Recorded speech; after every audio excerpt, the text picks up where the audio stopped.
How's everyone doing today? Tired. Valid.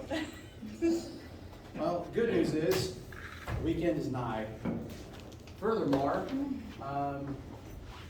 Labor Day is also nigh.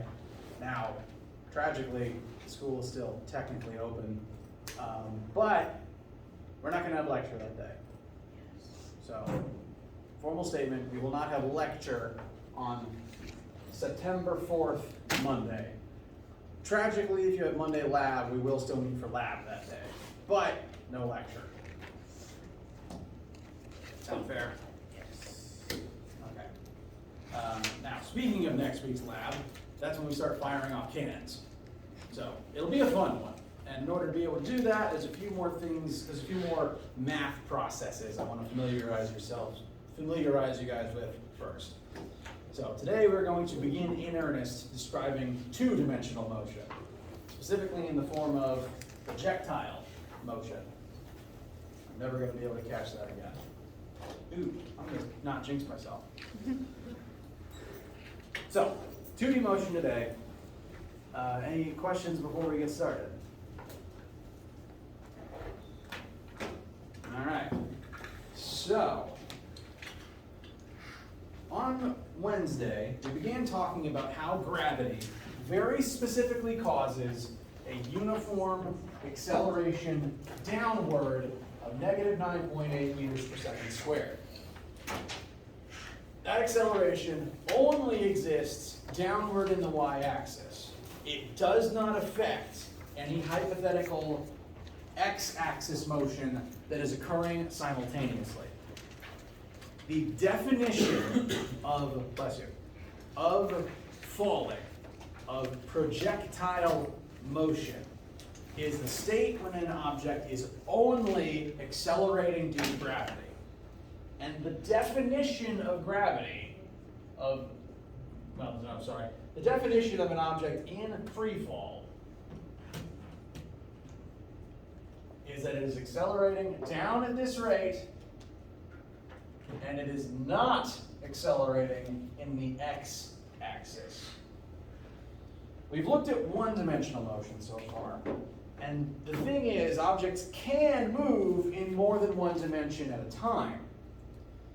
But the trick to that is that whatever happens in one axis does not immediately affect what happens in the other axis.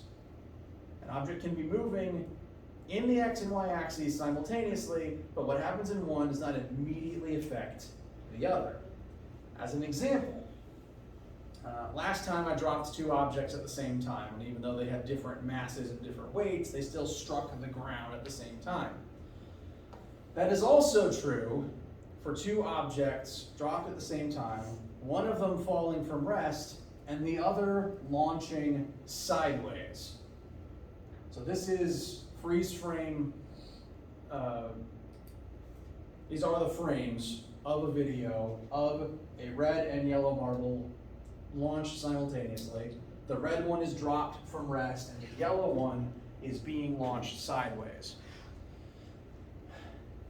Now again, the definition of an object being in free fall is that it is only being accelerated due to gravity. And gravity is, once again, very specifically a y-axis acceleration. That means that both of these objects are descending at the same rate. Every single second that passes, they speed up the same amount due to that acceleration of gravity. And notice, thanks to these horizontal bars, you can see that every single frame that passes, the two marbles are keeping pace with each other. Every frame that passes, they each fall the same distance, and they remain at the same height as each other until they hit the ground simultaneously. I can replicate that in here with red marble, yellow marble. I'm going to flick the yellow marble sideways while I drop the red one straight down.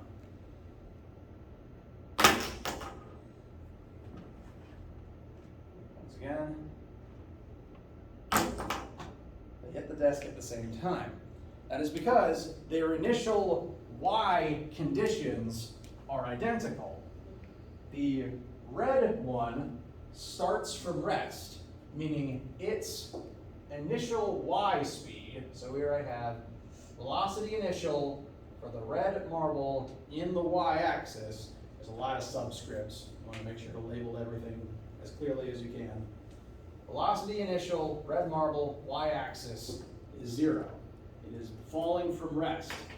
And even though I am flicking the yellow one sideways, that does not immediately give it an initial y speed. If I'm only launching it sideways, as far as gravity and the y-axis are concerned, it's as if I didn't do anything. It's as if it is still falling from rest. So the initial y speed of the yellow marble is also 0. As far as the vertical axis is concerned, dropping something from rest is identical to launching it only sideways. They start at the same height, they have the same initial y speed, so they keep pace with each other and still hit the ground at the same time. That is the definition of fall. It is possible to launch the yellow marble with an initial y speed. That would be either throwing it up or throwing it down.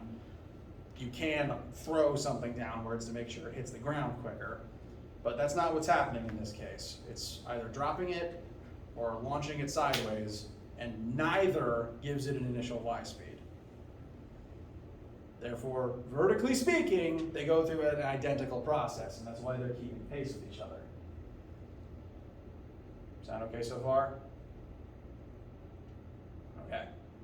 Now, what happens in the x-axis is completely separate from that. In terms of their x-axis motion, the red marble isn't doing anything. That's because it was dropped from rest. Its initial x speed is 0, so velocity initial red x is still 0. It didn't have an initial x speed, and because gravity only acts vertically, that isn't going to change. Gravity does not act in the x-axis. So that 0 that it starts with is going to remain consistent. That red marble is not going to spontaneously start moving side to side if it is falling. The definition of falling is only accelerating down. If you're moving through the air and you are accelerating side to side, then that is likely flying or gliding or falling with style. So, for the red marble, it starts at an x speed of 0, and it will keep its x speed of 0, and that's why it only drops straight down.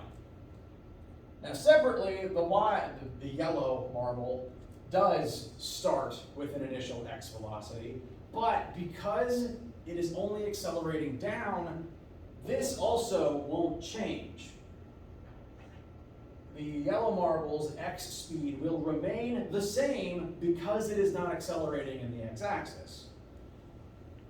This is again separate from their vertical motion. Their vertical motion will remain identical, but the yellow marble does drift farther away in the x-axis over time, and that 5 meters per second horizontally will remain constant. It's not going to change because the marble's not accelerating. Notice, vertically, each marble gets further and further away from its previous position. That's because vertically they are speeding up. But horizontally, the yellow marble only ever moves the same distance horizontally away from its previous frame. That's because its horizontal speed is remaining constant. Every single frame that passes, it moves the same horizontal distance away from the last one. Whereas vertically, each frame is further and further apart. It's because it's accelerating in the y, but not in the x. If you throw something sideways, its x speed remains the same the entire time, even as its y speed changes. And that's what actually creates the parabolic shape that you get when you throw stuff. Dang it. This parabola, technical term for this shape, occurs because when most people pitch something, you tend to throw it up at an angle. Most people don't usually throw straight sideways, usually wind up and do something like this, depending on what sport you play. And when you throw at an angle like that, you're giving the ball both an initial x speed and an initial y speed. And that y speed changes as you reach your apex. We talked about last time how the y speed shrinks down to 0 and then becomes a negative number on the way back down. But meanwhile, the x stays the same the entire time. This little x piece right here doesn't change because it's only accelerating down, not side to side. That's why it keeps moving forward even as it slows down and then speeds up again in the y. So this shape comes from that. You're constantly drawing points as you scroll sideways, but the distance between points vertically keeps changing, and that's, again, where this shape comes from. Sound okay so far? All right. So, we're now going to do some math to describe this process. And this is some of the oldest math that exists. This type of motion, we call it projectile motion, and the definition of a projectile is anything in free fall. As long as it is not flying, gliding, or has something else attached to it affecting its speed, anything moving, anything that is in a falling state is in a state of free fall, and therefore it is a projectile. That means if you jump off the ground, you are a projectile until you land. And it also means that thrown objects, arrows, cannonballs, they all follow the same rules. They are all projectiles. And what we're going to do now, we're going to do math that is for projectile motion. That is, again, this shape that takes place when an object is thrown in free fall. So, let's throw something. We're going to find a 9-meter tall cliff, and we are going to launch a baseball horizontally sideways off of it. We're starting sideways for simplicity's sake. Now, when doing examples, I always recommend reading the question, picking out the numbers it gives you, but I also recommend drawing pictures. I'm a very visual person, and since we're trying to represent reality with numbers here, sometimes it also helps to represent reality with pictures to make sure that you're visualizing everything correctly. And then you can, write your variables all over your pictures to help inform your frame of reference. I give a lot of partial credit for drawing pictures on tests. So, pro tip. So, here's my very bad 2D image of someone standing on a 9-meter tall cliff, and they are going to pitch this baseball 21 meters per second, dead sideways. Straight sideways. Like a pitching machine, basically. So, we got our picture. We got to start writing down the things we know and we don't know. Since this is happening on Earth, we can automatically assume these two things about a projectile's acceleration. I'm informing you, this is a projectile. We are throwing it. It's not flying. And as a result, this will automatically be its y acceleration. Gravity automatically takes control over a falling object, and this is automatically the y acceleration of that particular object. But by definition, this is only a y acceleration, meaning we need to separately list an x acceleration of 0. I'm listing acceleration twice, once for the y-axis and once for the x-axis, because the two axes occur at the same time. The motion in the two axes occurs at the same time, but what happens in one does not immediately affect the other. So when I'm doing work for this type of motion, I make a habit of recording variables in each axis separately. One column for x, one column for y. Yes? Could you explain why this acceleration in x is 0? Yes. By definition, gravity only pulls down in the vertical axis. And that means that this number is entirely down in the y-axis. Gravity does not pull anything sideways. And as a result, this entire number for gravity is only down, which leaves no acceleration in the x-axis. To try to compare it to something, if I'm jumping up and down, how far do I move side to side?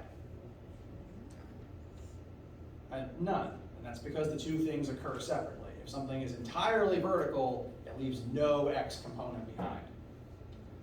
So this right here is the definition of falling, the definition of projectile motion. Feel free to write projectile motion.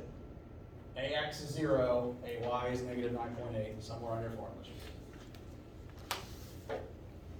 That is this right here, definition of falling. If this is not true, you're not falling. You're either gliding, flying, or falling with style. Or possibly bungee jumping.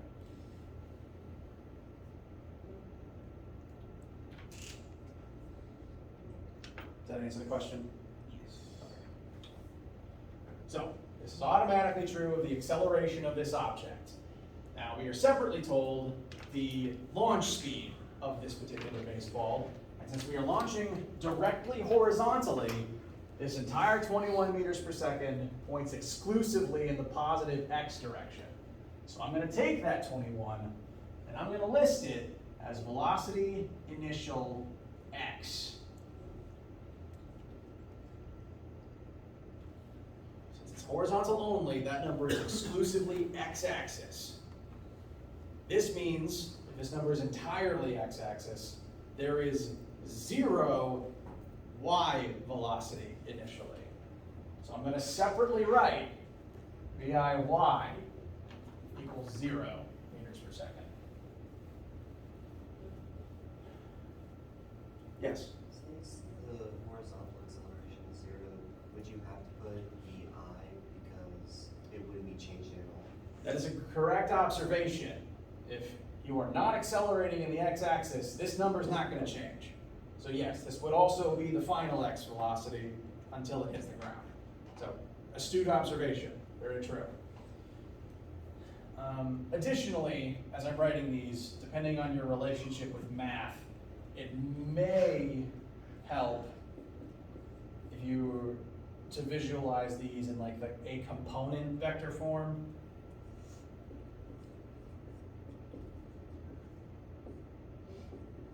Depending on which math classes you've had. The vector for initial velocity is 21 in the x and 0 in the y.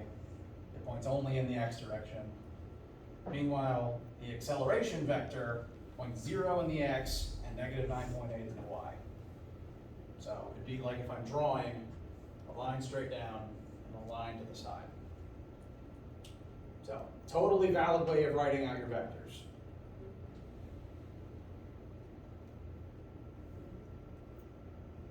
I call that the component form of writing a vector.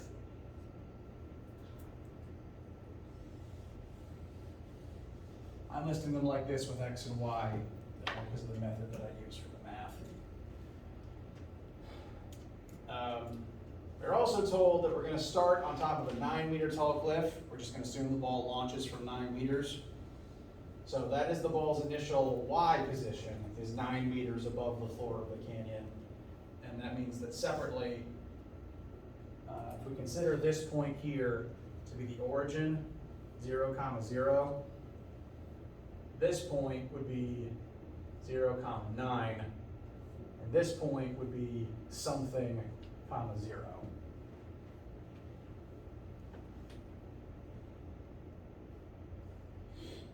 So I'm going to list our initial x position at 0 meters. Ball's going to start 9 meters up above the origin. It's going to end up on the canyon floor some distance away.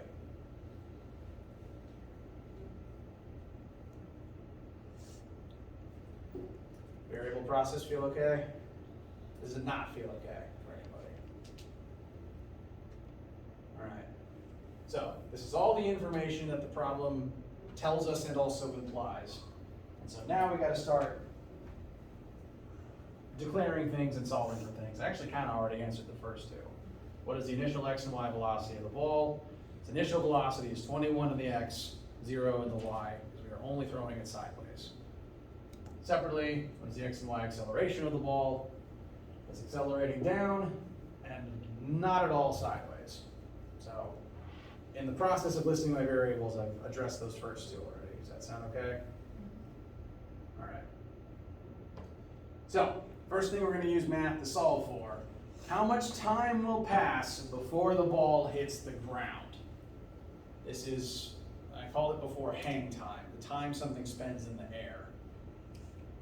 So, we know acceleration, initial speed, initial location, and we want to know how long it takes for the ball to travel from 9 meters up to the ground.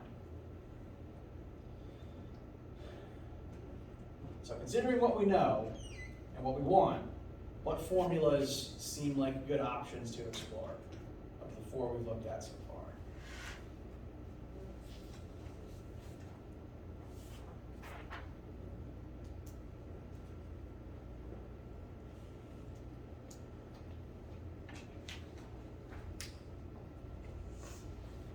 I'll try to describe this ball's motion in terms of how we use our formulas. This object is going to be displacing through space as it accelerates vertically towards the ground. So displacement whilst accelerating. So with that description, and given that we want to know time, what formulas might be useful? Formula, singular.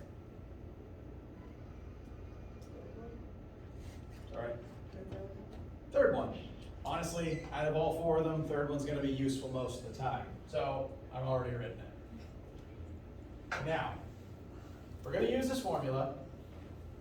My next question before we start applying it is, these two axes, x and y, occur simultaneously but do not immediately affect one another. And that means when you do vector math two-dimensionally, you have to do math separately for the x and separately for the y. I've labeled x and y vectors separately to make sure that we keep y with y and x with x. So, my next question before we solve for hang time is, which of the two axes is most likely going to help us in determining hang time? Horizontal or vertical? Y. Very good. Typically speaking, all else equal, it's where you start in the air that determines when you hit the ground. At least on Earth, since gravity is what's pulling you towards the ground, vertical variables are going to be the ones that best inform you as to when something's going to hit the ground. There may be one or two times where you would use the x, and that might be, say, if you know where it lands and you can figure out how long it's spent in the air from there. But in this specific case, y is what's going to determine how much time it has, since gravity is the limiting factor on the time it spends in the air. So, we're going to use formula number 3, and we're going to exclusively plug in y-axis variables.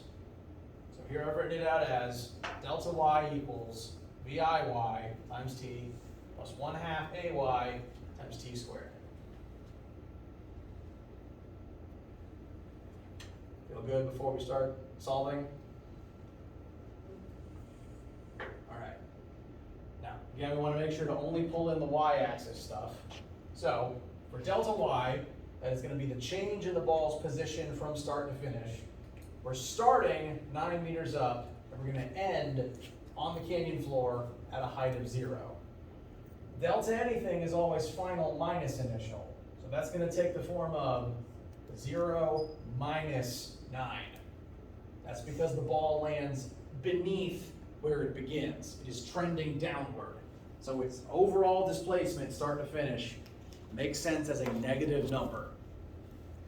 It's actually going to be important how the math works out. So delta y is negative 9 because it travels 9 meters beneath where it began.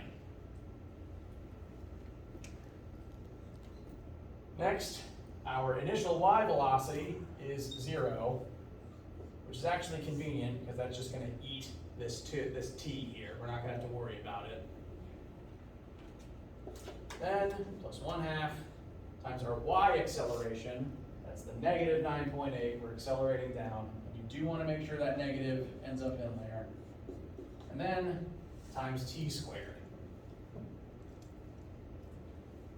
T is the only thing left to solve for, So we are good to proceed from here.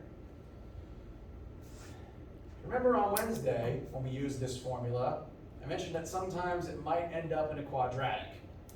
So here we have number equals something times t plus something times t squared.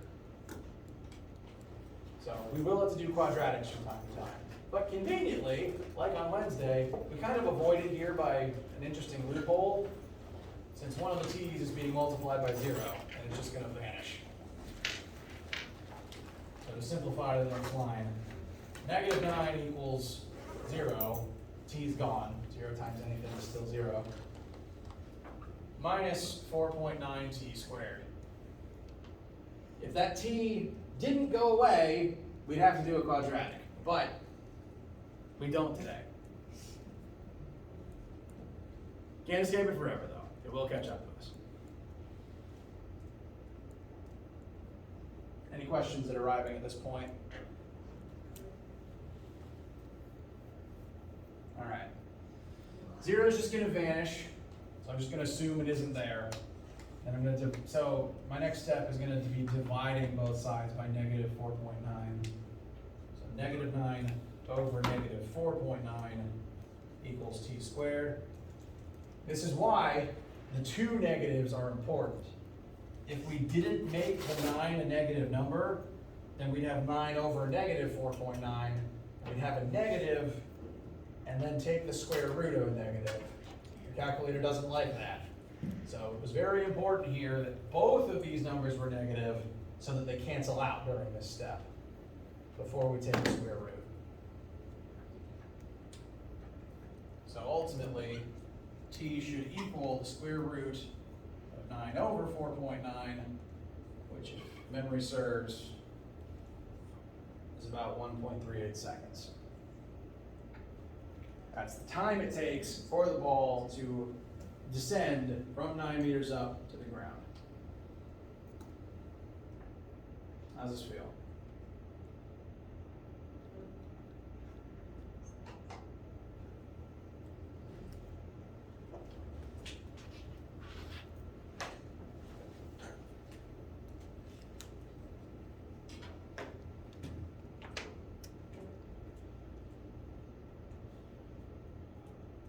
Any questions, concerns, odd looks? I got 1.35. Well, maybe I should check my work. That's probably me. 9 over 4.9 square root. Oh yeah, you're right. I'd round it to 0.36.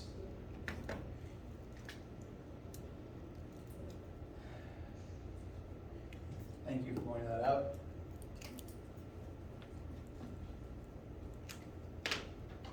Yes. For tests, we have like a range of answers you accept? Yes. Any given answer is always possible to, I always allow wiggle room because of rounding. I even allow wiggle room just because of mistakes sometimes. Like, what we're about to do here in a second is we're going to use that time to eventually calculate horizontal range. And say, for example, you maybe make a mistake in finding that time. Maybe you round weird or leave a step out.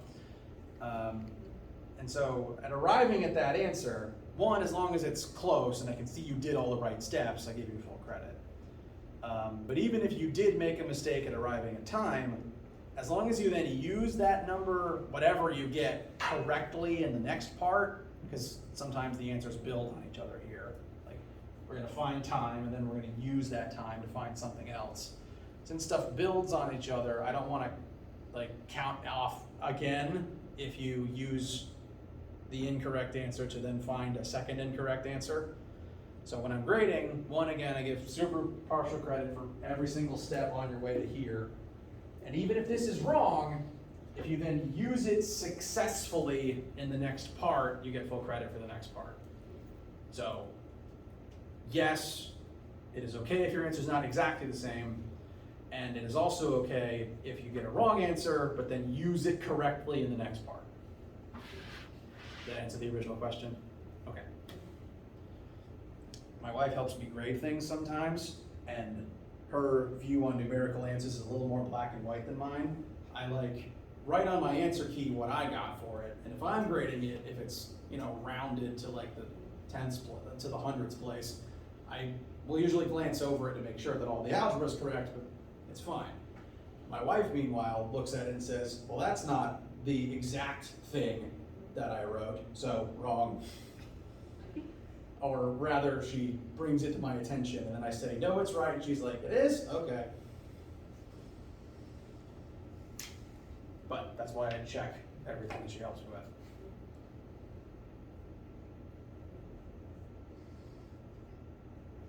Any questions moving on from now?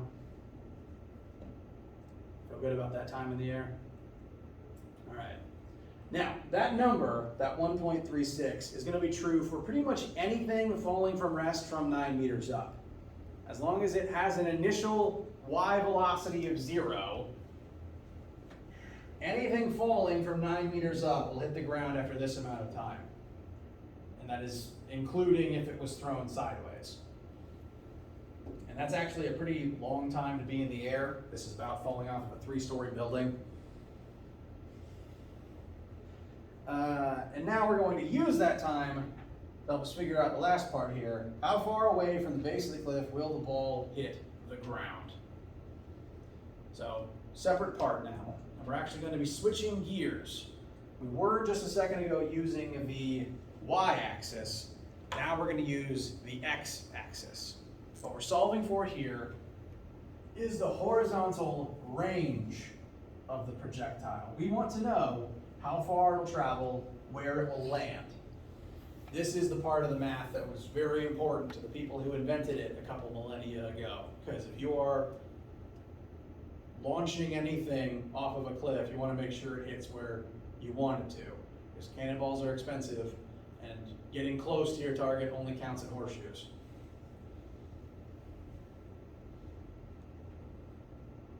So, I'm going to switch gears. We were using the y-axis. Now I'm going to demonstrate how the x-axis can instead tell us the range. So I'm going to write out the same formula. I'm just going to tell you we're going to use the same formula again, but I'm going to switch it into x-axis only instead of y. So replacing all the y's with x's, we've got delta x equals the ix times time plus 1/2 ax t squared. So we're going to use this formula to describe the x motion. If our goal is to solve for the range, the horizontal distance the ball travels, then delta x is what we're solving for. Delta x is what we want. And conveniently, we don't have to rearrange it in order to find that. So we're just going to leave delta x as is. And on the right side, we're going to fill in only x-axis variables, bless you. First is VIX, and here's where we use that 21 meters per second, because that is the launch speed, specifically only in the x-axis. And then we get to time. And here's an interesting thing about time. Time is not a vector, meaning it is immune to the keeping axes separately policy. Time does not point up or sideways. Time just exists. And so even though we found time using the y-axis, it's the one variable that we can take out of the y and also safely put in the x, because it is not a vector. Similarly, mass is also not a vector. So if we're looking at the motion of, a 2-kilogram object, mass could safely be put in both as well, because mass doesn't depend on what axis you're examining. So non-vectors can be used in both axes. That includes time, that includes mass. So that 1.36 seconds can be placed right here. Fill in the rest. The x acceleration is 0 by definition of what falling is. So that whole last term is just going to go away conveniently, save us a few steps.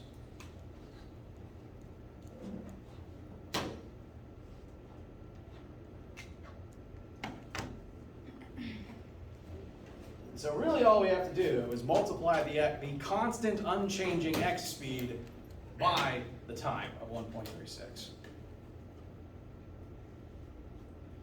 And that should turn out to be 28 something.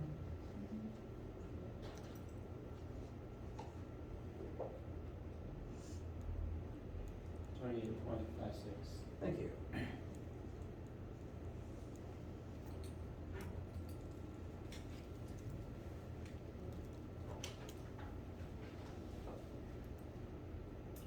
.56 meters. That is around 100 feet, which is pretty good range for a throw from a human arm.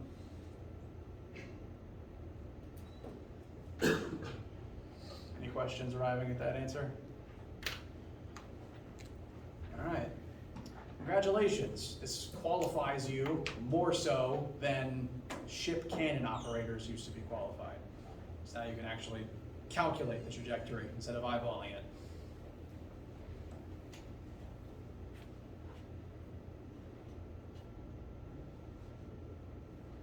How you guys feel? All right. So once again, this is the type of map that we'll be using in lab next week. Instead of baseballs off of cliffs, it's going to be marble cannons off of tables. We will be shooting at the floor, or alternatively, you can shoot at a plastic T-Rex that I keep on my desk, not at people or glass windows.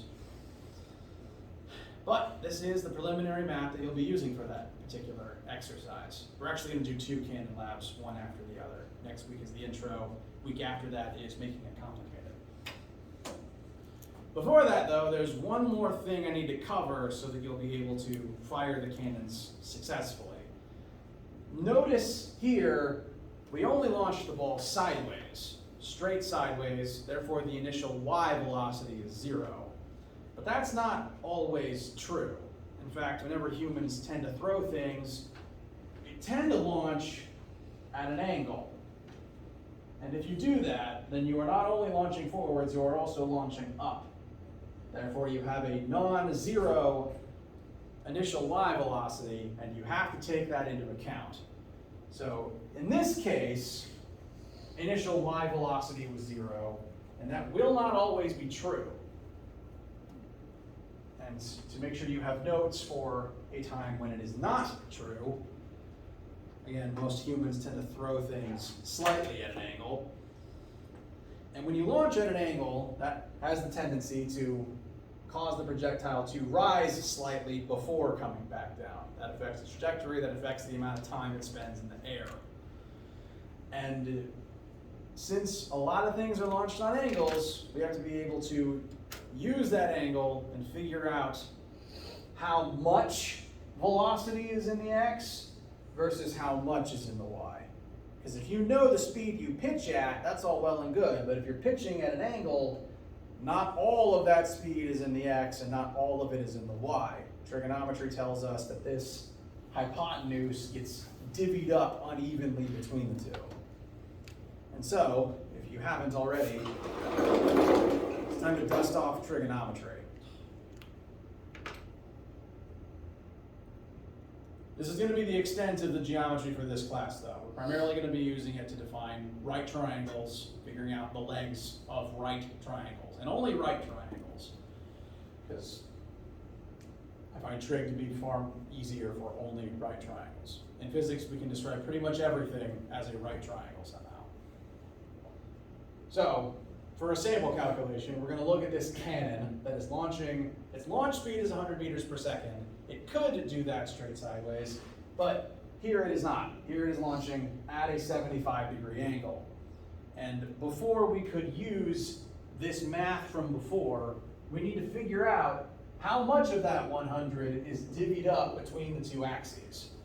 Because this is not a time where you want to write 100 for both. Some of that 100 is split between each, and you got to figure out how much went where. And that's where the trig comes in. This 100 meters per second at a 75-degree angle can be treated as the hypotenuse and starting angle of a right triangle. The two other legs of that right triangle are the x-axis component of that launch speed, and separately the y-axis component of that launch speed. X and Y are always conveniently 90 degrees from each other, and that's why it's a right triangle.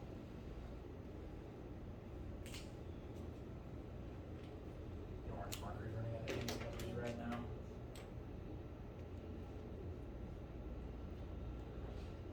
So when launching like this, I pretty much always recommend immediately turning that launch vector into the hypotenuse of a right triangle, just drawing the lines descending out of the hypotenuse. And we got to use some trig to figure out what the numbers are for VIX and VIY. Neither of them is going to be the full 100.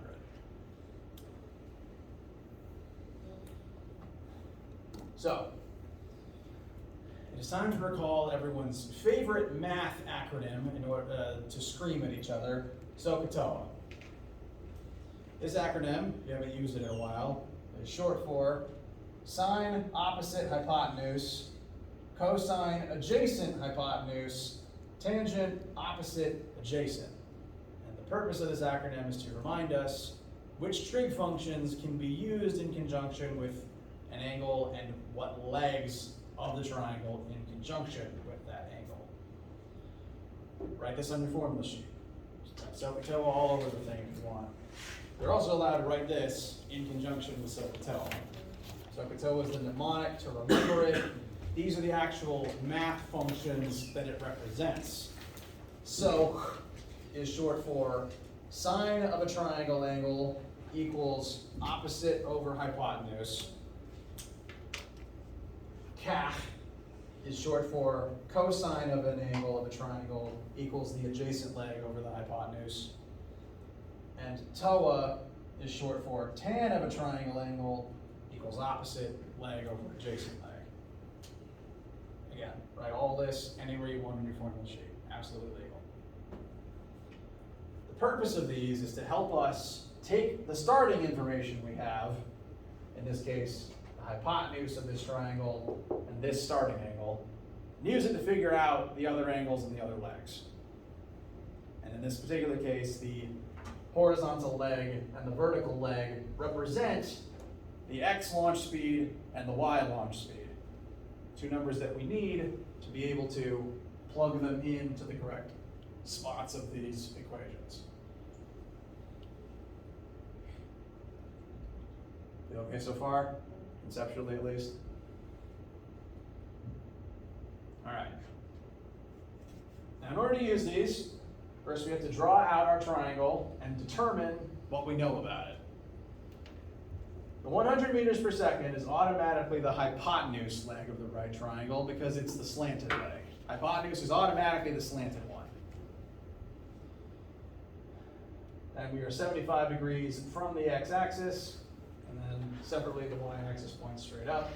If this is our starting angle, the angle that we're going to work from the perspective of, we need to determine which leg is the opposite leg and which leg is the adjacent leg. The method for that is the adjacent leg is always touching the starting angle. Now, two legs touch the starting angle, but the hypotenuse is its own category. Hypotenuse is always a slanted one. It's over here by itself.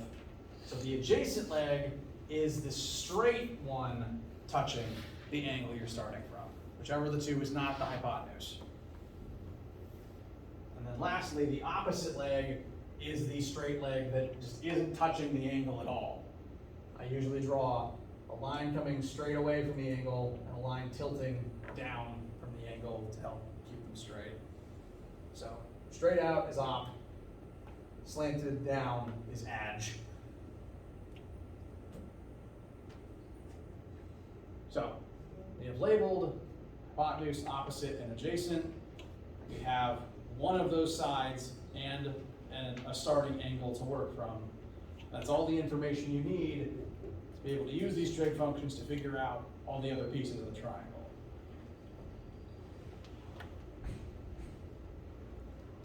Questions so far? Okay. So, I'm just going to start from the left and work to the right, beginning with sine here. Sine is an operator, and it's an operator that's going to act on whatever angle you put in it. It's kind of like x squared. The squared is an operator that acts on whatever x you put there. So sine of theta, theta is going to represent the angle that we're working from. So sine of 75 degrees, and whatever that is equal to, whatever number your calculator gives you for that, it's going to be equal to a fraction of the opposite leg over the hypotenuse leg. The opposite leg is the y leg, in this specific case, and the hypotenuse is the 100 meters per second launch speed. And so, you can treat this just as an algebra expression. Solve for VIY, multiply both sides by 100, 100 times, I'll write that out, 100 times sine operating on 75 degrees, and that will tell you VIY. Now if you haven't done trig in a while, I'll review how to use your calculator for this part. As long as you brought a scientific calculator, you should have sine, cosine, tangent buttons. So to do sine of 75, you just hit the sine button.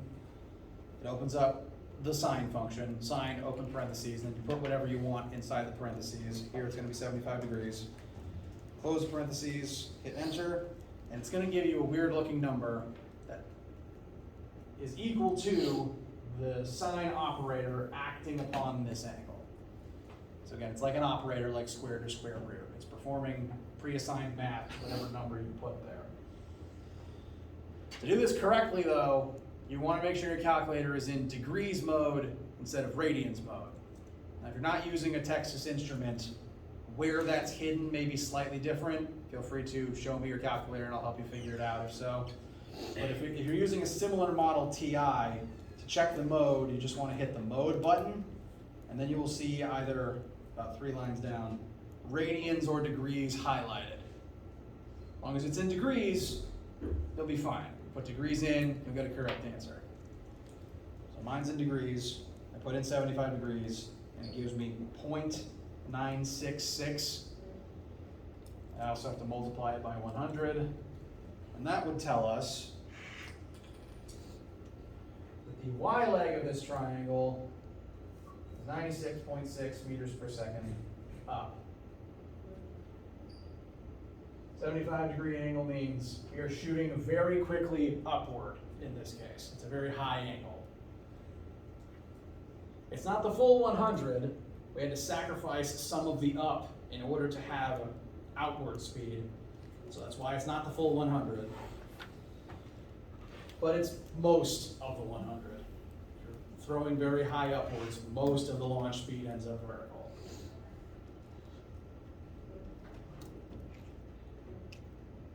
Questions for this part? Okay. The other trig functions can help us figure out other legs. I'm going to look at cosine, for example. Cosine is an operator just like sine. It has its own separate button. So this formula says cos of an angle will equal the adjacent leg over the hypotenuse.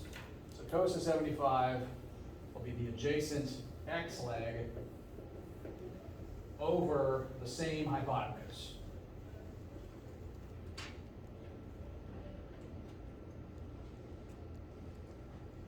Once you're at this point, you can again treat it just like normal algebra. Multiply both sides by 100 to get VIX by itself. And to do this one, it will work very similarly with the cosine button. Put 75 degrees inside of the cosine function. Enter. It's going to give you a different weird small number. Multiply that by 100. And that tells us that this particular baseball's initial x speed is 25.6 meters per second sideways. Notice at this very high launch angle, most of the initial speed points up, and proportionally less of it is pointing sideways. That's what happens at high launch angles. It mostly goes up rather than out. Question? Yes. So the y and the x don't need to add up to be 100. Is it the average? Correct. It's not quite the average. The relationship between these two numbers is the same as in the Pythagorean theorem. This squared plus this squared equals this squared. Same as all right triangles. And I can prove that real quick. Yeah, the three sides of right triangles, well, the two legs of right triangles do not add up to the same as the hypotenuse typically, or ever, actually.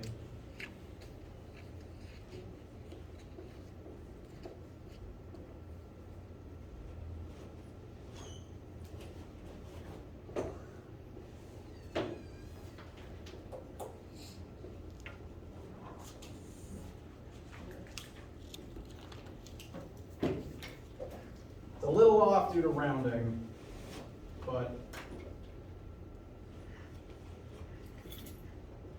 I hope this demonstrates the idea.